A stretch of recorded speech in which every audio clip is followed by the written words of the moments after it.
Hello students, आज हम शुरू करने जा रहे हैं class 10 science chapter number 6।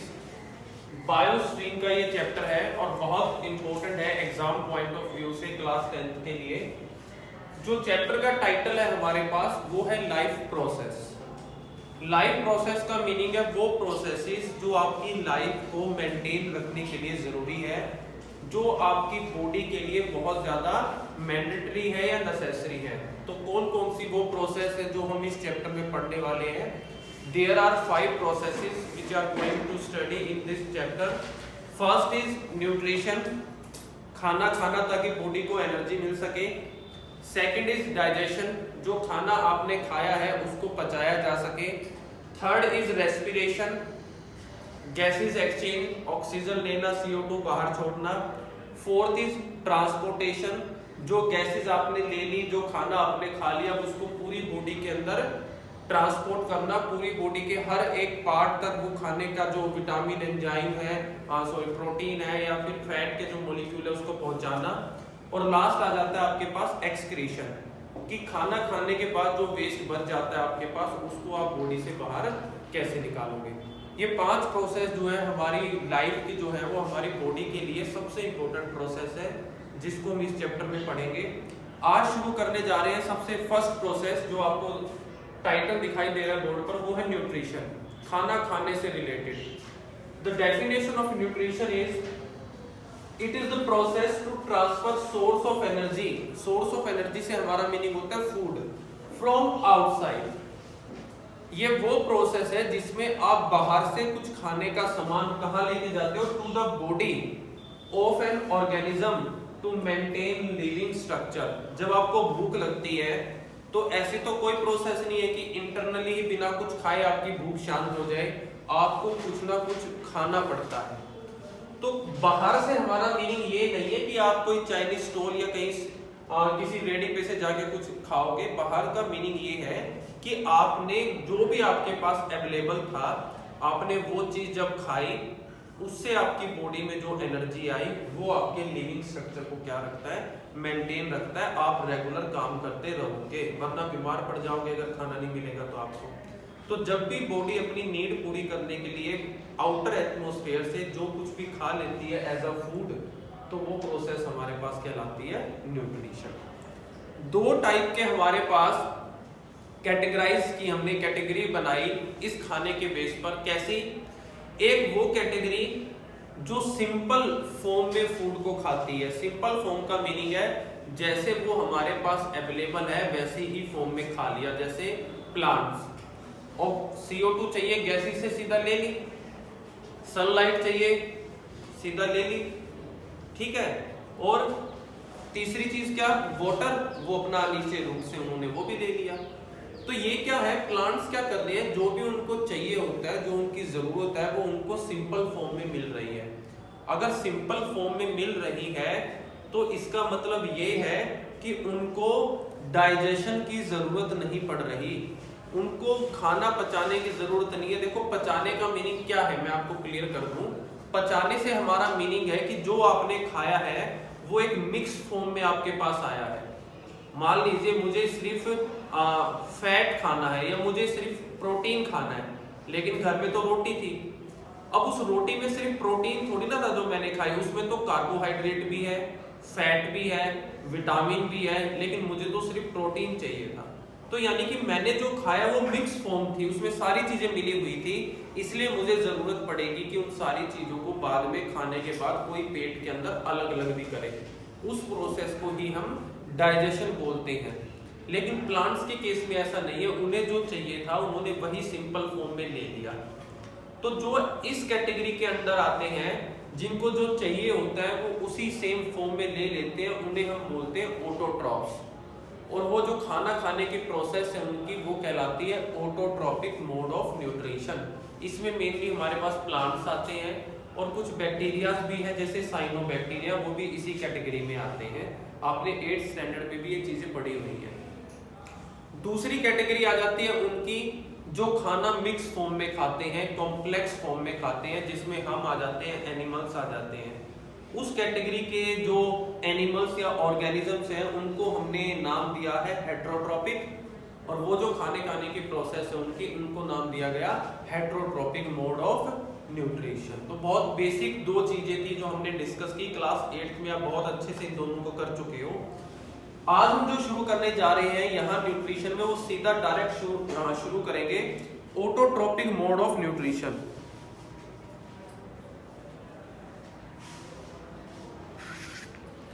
Autotrophic mode of nutrition जो है हमारे पास, उसमें दो ही कैटेगरीज हमारे पास आती हैं। या तो प्लांट्स आते हैं जिनको आप प्रोड्यूसर भी बोलते हो, क्योंकि हम तो कंज्यूमर की कैटेगरी में आ जाते हैं, और प्लांट्स के अलावा अगर कोई आता है उसमें तो वो आ जाते हैं आपके पास कुछ बैक्टीरियाज, जैसे साइनोबैक्टीरिया उनमें से ही एक है जो ऑटोट्रोपिक मोड ऑफ न्यूट्रिशन रखता है।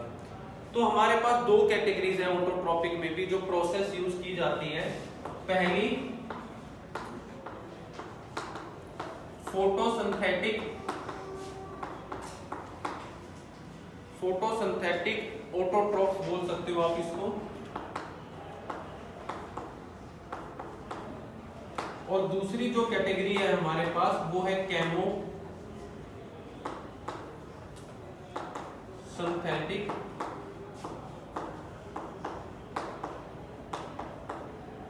ऑटोट्रोप्स। देखिए इनका मीनिंग क्या है हमारे पास। काम जो यहां पर होना है वो है खाना बनाने का। यहां जो इस कैटेगरी के अंदर ऑटोट्रोप्स आते हैं वो खाना बनाते हैं with the help of photo से हमारा मीनिंग साइंस में लाइट से होता है, लाइट एनर्जी। इस कैटेगरी के ऑर्गेनिज्म या जो भी इस कैटेगरी में आएंगे, चाहे वो प्लांट हो, वो खाना बनाएंगे लाइट एनर्जी की हेल्प से। जो इस कैटेगरी में आएंगे ऑटोट्रोप्स, वो खाना बनाएंगे किसकी हेल्प से? वो खाना बनाएंगे केमिकल एनर्जी की हेल्प से। तो दो कैटेगरीज हो गई। वो इसलिए हुई क्योंकि हमने क्या बोला कि ऑटोट्रोप्स के अंदर प्लांट्स भी आते हैं और बैक्टीरिया भी आते हैं। तो प्लांट्स तो इस कैटेगरी में आ गए क्योंकि फोटोसिंथेसिस करते हैं, सनलाइट यूज करते हैं। और वो जो हमने सेकंड बोला कि बैक्टीरिया भी आते हैं, वो बैक्टीरिया किस कैटेगरी में आ गए? इस कैटेगरी में आ गए, क्योंकि उनका जो खाने बनाने का प्रोसेस है वो क्या है? केमिकल एनर्जी बेस्ड है, उसे केमोसिंथेसिस बोलते हैं। तो डेफिनेशन में हम क्या लिखेंगे? लिख दीजिए, green plants use sunlight, green plants use sunlight to fulfil their requirement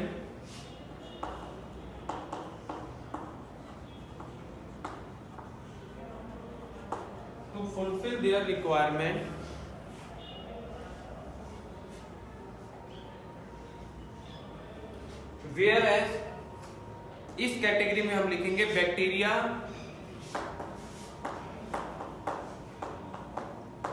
utilizes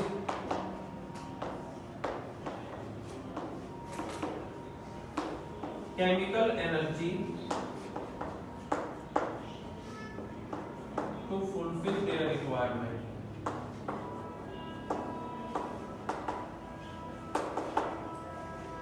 green plants use करते हैं सनलाइट को अपनी रिक्वायरमेंट पूरी करने के लिए, और बैक्टीरिया यूज करते हैं केमिकल एनर्जी को अपनी रिक्वायरमेंट पूरी करने के लिए।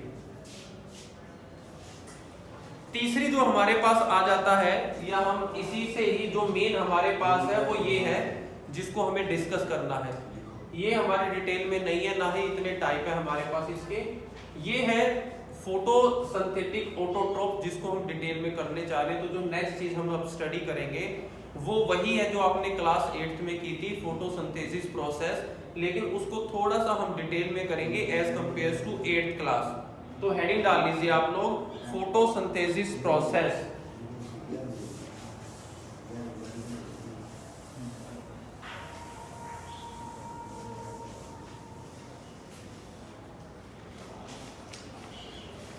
अब हम कर रहे हैं फोटोसिंथेसिस प्रोसेस।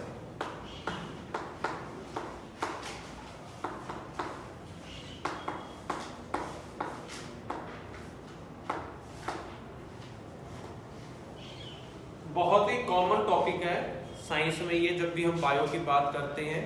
फोटोसिंथेसिस बेसिकली अब तो स्टैंडर्ड 8 से पहले भी बच्चों को पढ़ाया जाना शुरू कर दिया गया है इसको। तो लिख लीजिए, the the process by which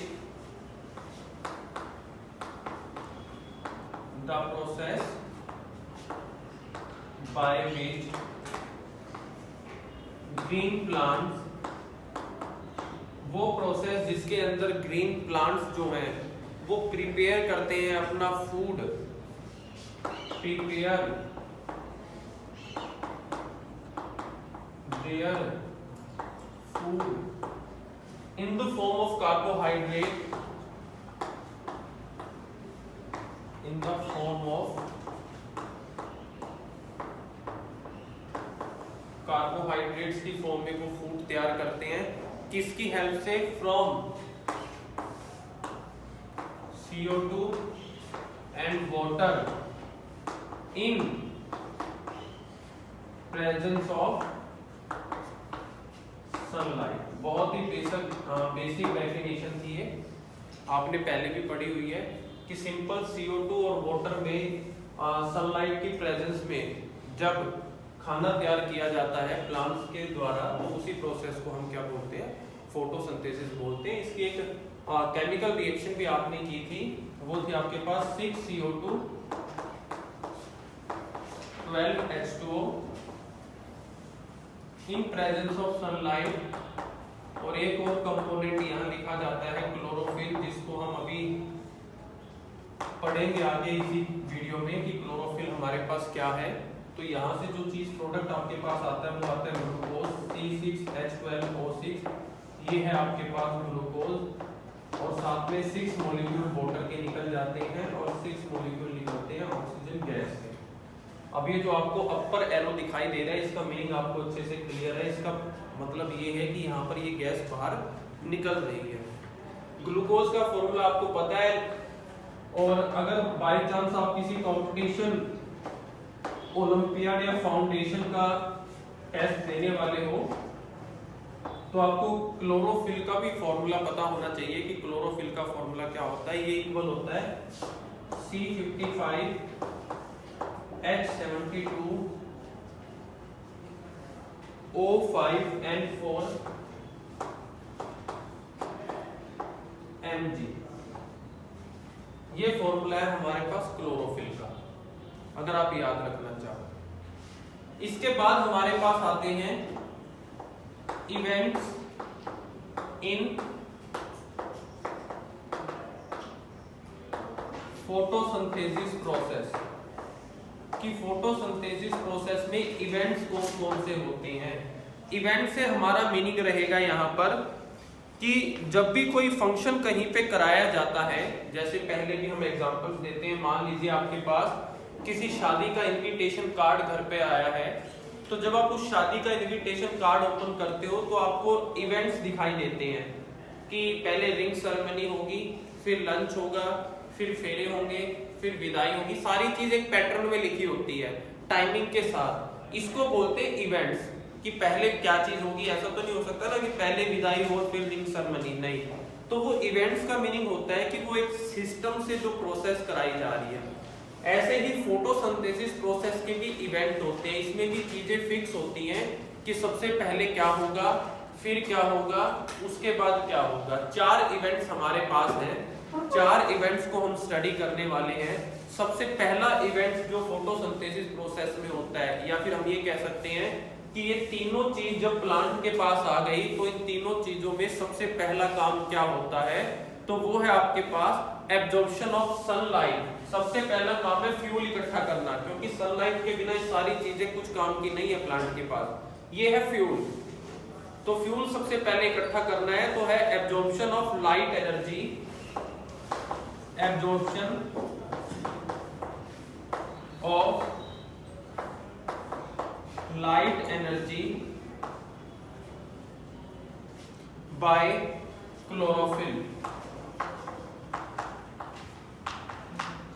chlorophyll वैसे हम अभी स्ट्रक्चर करेंगे जब लीफ का, तो डिटेल में करेंगे, पर ये 2 बार वर्ड यूज हो चुका है तो मैं आपको थोड़ा सा इसका मीनिंग बता दूं।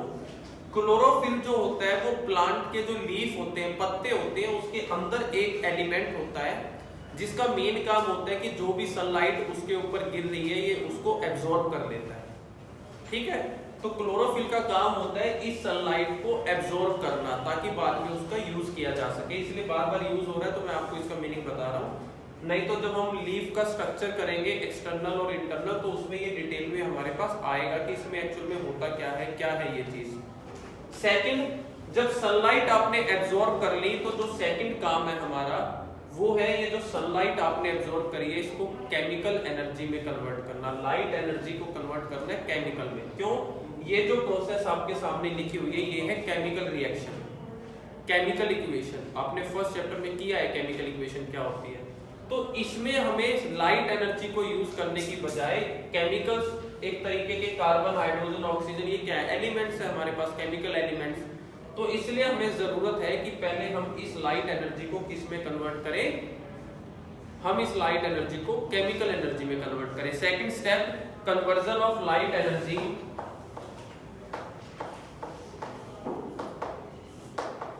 conversion of light energy into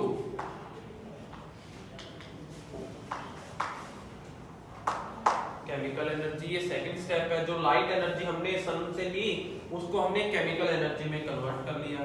तीसरा, breaking down of water molecule into hydrogen and oxygen। अब ये जो वाटर आपने लिया था, तीसरा स्टेप है हमारे पास, इस वाटर में से हाइड्रोजन को अलग कर लो, ऑक्सीजन को अलग कर लो, क्योंकि ऑक्सीजन तो बाद में वापस भी देनी है। ऑक्सीजन तो प्लांट हमें दे देता है ना, तो उसको उसमें से अपने मतलब कि हाइड्रोजन निकाल लेना है, ऑक्सीजन को बाहर कर देना है। तो तीसरा जो काम है वो है वाटर मॉलिक्यूल में से हाइड्रोजन और ऑक्सीजन को क्या कर ले, सेपरेट कर ले।